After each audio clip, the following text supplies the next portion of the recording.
wearing my Suge Knight shirt. I'm ready to talk some more beef. Let's get to number 40, Steven Jackson.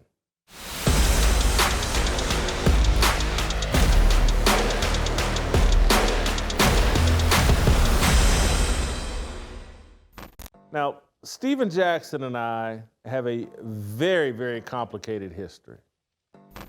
Steven, obviously a member of the Indiana Pacers during the infamous Malice in the Palace. I'm a lifelong Pacer fan. Steven Jackson used to appear on Speak for Yourself with me when I was at FS1.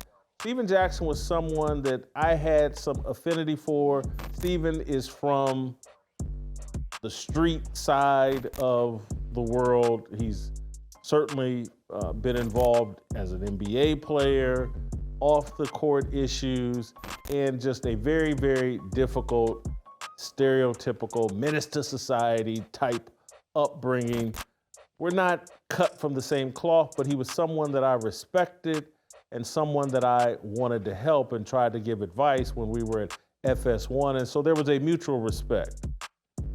Obviously, when I left FS1, and obviously during the summer of 2020, when George Floyd, who Steven Jackson was close to, grew up with, had an affinity for, when George Floyd became St. George Floyd, that's when me and Steven Jackson started going our own opposite directions. And so this beef was inevitable because I'm someone that thinks George Floyd died of a fentanyl overdose. I'm someone that thinks George Floyd is a career criminal and should not be celebrated as some kind of cult hero. I don't think he changed America for the better. I don't think Derek Chauvin killed him. And me being me, I'm going to say that publicly. Steven Jackson being Steven Jackson, he's going to disagree publicly.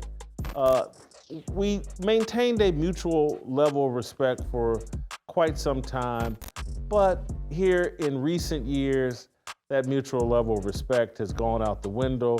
Let's watch Steven Jackson calling me out publicly. What up, world? Usually I don't even respond to this cat, Uncle Ruckus, aka Jason Whitlock. To say that I'm rooted for Dawn Staley over Caitlin Clark simply because she was black is the dumbest thing to say. I was a big Dawn Staley fan. What number did I wear my rookie year? 24. The sad part is, you can't go a day without hating on black people. You nothing but a puppet and a brown noser for the hating minority part of the world. That's what you do. You give people confidence to hate.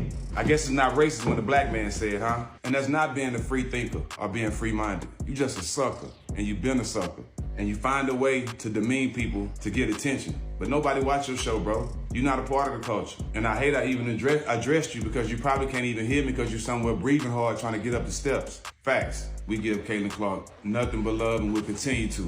I have daughters that play basketball. We support the WNBA just like we support the NBA. Happy 420 to all my bud brothers and sisters out there. Coming up, you're gonna start seeing me wear a lot of WNBA jerseys, and I will have Caitlin Clark jersey on. Whitlock, idiot, love for all who have love for all. We know how to support our people and be proud and black without demeaning the next race. You dig? You should try it. You have a good weekend. So, as you can tell there, Steven Jackson's filled with a lot of racial idolatry. His identity isn't in his higher power, it isn't in Christ, it isn't in God, it's in his skin color. And again, Steven Jackson stays so high that he can't even understand the arguments that I'm making. And so he's moved the arguments to a level that he can understand. And that level that he can understand is name calling me. I called him out because he criticized Gayle King for saying during the interview with Dawn Staley, is like, hey, the country was kind of rooting for Caitlin Clark, but you had our heart. And she was just saying it was kind of mixed emotions, Gayle King was. Steven Jackson took Gayle King out of context and said that she said, you broke our hearts, and how dare you as a black woman not support Dawn Staley. And so Steven Jackson's off in that inauthentic world that a lot of black influencers, content creators are in. He's going to pretend. Now, seriously, this dude is from Port Arthur, Texas. He just put a video together pretending like, yeah, I wore number 24 because Don Staley wore 24. Don Staley's from Philadelphia. She's not from Texas.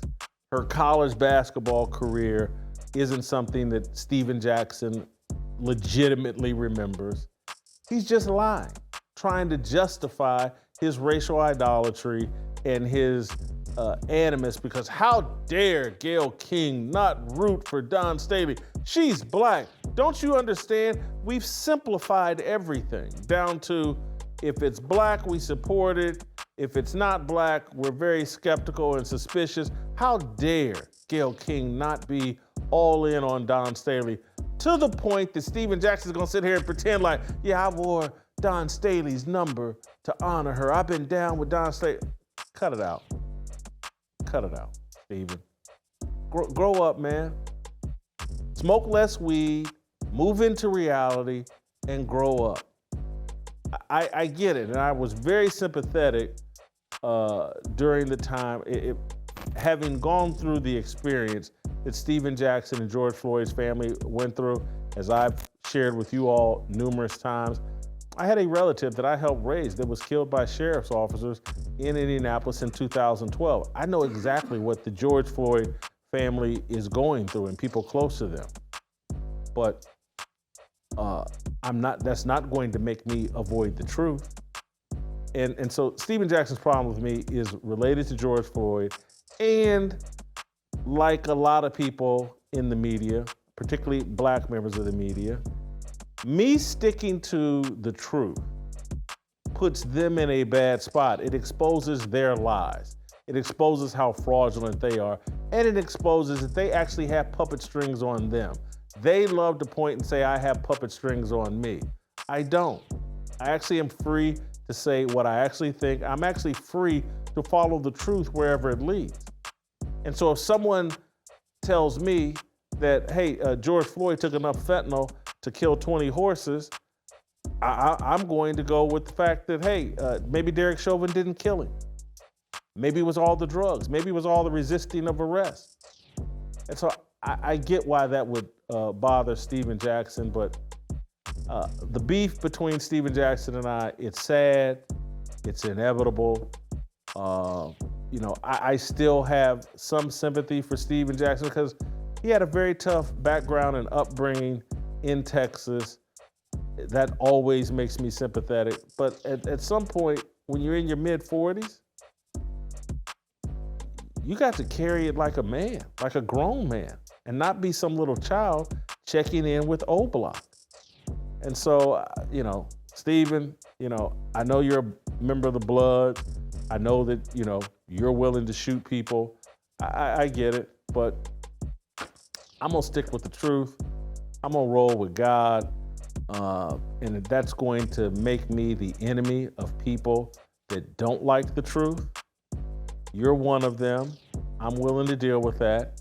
You have fun with your Colorado gear on and being a groupie for Deion Sanders.